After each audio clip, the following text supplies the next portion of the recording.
হাদির বিচার দরকার নাই, চান্দাবাজ ঠেকান। হাদির বিচার দরকার নাই, চান্দাবাজ ঠেকান। ভারতকে এসে চান্দাবাজি করে, ভারতকে বাংলাদেশ চান্দাবাজি করে।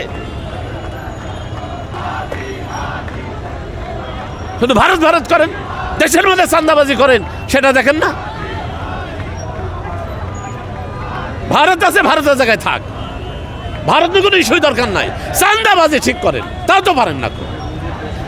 চান্দাবাজি ঠিক করতে তারা আর কি বলবো আমি? শুধু ভারতে বললে ভুল হবে, শুধু ভারতে বলে হবে। হাদি যে কোনো জায়গায় সত্য কথা বলে, শুধু ভারত না, যে কোনো ব্যাপারে হাদি সত্য কথা বলার চেষ্টা করে। আমি তো সত্য কথা বলি, আমার আত্মীয়স্বজন বলে না তোমাকে ক্যামেরার সামনে যেতে হবে না, এসব কথা বলার দরকার নাই। আসলে আমরা কেউ যদি না বলি তাহলে কি করে হবে? মানুষকে আমরা কি দিনে দিনে কি ঘরে মধ্যে থাকবো? আমরা কি আমার ন্যায্য কথাটা বলতে পারবো না? আমি কি বাজারে যেতে পারবো না?